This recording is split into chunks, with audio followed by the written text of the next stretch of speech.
चलिए इसी के साथ अब अगली खबर का रुख कर लेते हैं। अगली खबर आपको बता रहे हैं देहरादून से, जहां अब स्थापना विकास बोर्ड का गठन किया गया। उत्तराखंड की धामी सरकार ने इसका गठन किया। 100 करोड़ की बनेगी आधारभूत निधि।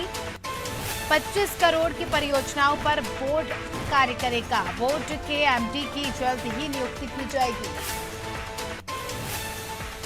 ज्यादा जानकारी लेंगे, हमारे साथ हमारे सहयोगी सोनू जुड़ चुके हैं। सोनू, बताया जा रहा है कि उत्तराखंड में अवस्थापना विकास बोर्ड का गठन किया गया है। मुख्यमंत्री ने खुद इस बोर्ड का गठन किया है। जिस बोर्ड का आप जिक्र कर रहे हैं ये अवस्थापना विकास बोर्ड है और इसका गठन हो गया। इसके जो आदेश हैं वो जारी हो गए हैं और इस अवस्थापना विकास और निवेश कैसे उत्तराखंड में और मजबूत हो सकता है, कैसे जो निजी सेक्टर के निवेशक हैं उनको आकर्षित किया जा सकता है, दोनों पर ही सरकार लगातार फोकस कर रही है। क्योंकि बोर्ड का गठन हुआ है और बोर्ड के जो अध्यक्ष हैं वो मुख्यमंत्री होंगे, लिहाजा जो इस बोर्ड के तहत आने वाले समय में तमाम जो योजनाएं हैं वो कैसे कार्य करेंगी। क्योंकि एक तरफ सरकार ये प्रयास कर रही है कि उत्तराखंड में निवेशक बढ़े और जितना ज्यादा से ज्यादा पूंजी निवेश बढ़ेगा उतना ही उत्तराखंड की आर्थिकी कहीं ना कहीं मजबूत होगी। और इसके लिए आने वाले समय में राज्य सरकार के स्तर से एक अंतर्राष्ट्रीय स्तर का निवेशक सम्मेलन भी आयोजित किया जा रहा है। दूसरी तरफ बोर्ड का जो गठन हुआ है जल्द ही इसके जो एमडी हैं उनकी नियुक्ति कर दी जाएगी और उसके बाद तमाम जो विकास की योजनाएं हैं वो बोर्ड के माध्यम से आगे बढ़ाई जाएंगी। और इसमें जो 100 करोड़ के आधारभूत जो निधि है उसके तहत कार्य किया जाएगा और जो बोर्ड का अधिकार क्षेत्र होगा 25 करोड़ तक की जो परियोजनाएं हैं वो बोर्ड अपने अधिकार क्षेत्र से कार्य कर सकेगा। कैसे उत्तराखंड की आर्थिकी मजबूत होगी, कैसे बाहरी निवेशक जो है उत्तराखंड में निवेश कर सकेंगे, इन तमाम पहलुओं पर इस बोर्ड के गठन के बाद फोकस होगा और जल्दी बोर्ड के जो एमडी हैं उनकी नियुक्ति के बाद इस की कार्य करते हुए नजर आएंगे।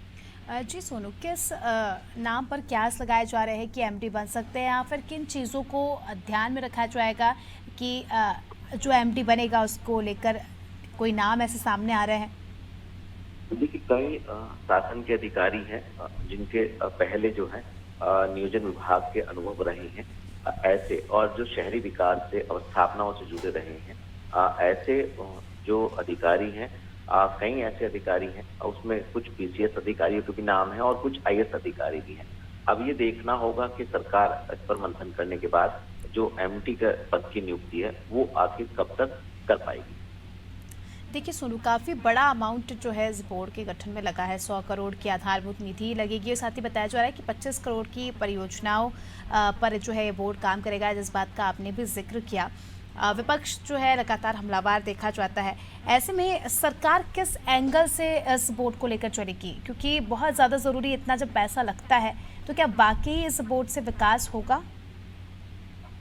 देखिए, उम्मीद तो यही की जानी चाहिए कि सरकार ने जो फैसला लिया है इसके बाद आने वाले समय में सरकार की जो पॉलिसी है उसके तहत इस बोर्ड के माध्यम से सरकार अवस्थापनाओं के विकास को जो है वो मजबूत कर पाएगी, निवेशकों की संख्या उत्तराखंड में बढ़ा पाएगी और जो निजी सहभागिता है उसके निवेश को जो है वो कहीं ना कहीं सरकार ज्यादा बढ़ाएगी। और इसमें कई सेक्टर हैं जो इससे संबंधित हैं, चाहे वो उद्यान है, चाहे कृषि है, कौशल विकास है, मानव संसाधन विकास है। इससे संबंधित जब इनमें निवेश बढ़ेगा तो निश्चित तौर पर कहीं ना कहीं उत्तराखंड की आर्थिकी मजबूत होगी। उम्मीद यही की जा रही है कि बोर्ड के गठन के बाद सही तरीके से जब बोर्ड गठित होने के बाद कार्य करेगा तो निश्चित तौर पर आने वाले समय में उत्तराखंड को, उत्तराखंड के जनमानस को सरकार की इस पहल का निश्चित तौर पर लाभ मिलेगा। चलिए सोनू, बने रहिए हमारे साथ, जल्दी आपका रुख करेंगे। तो दर्शकों को बताते कि खबर आपको बताई उत्तराखंड से, जहां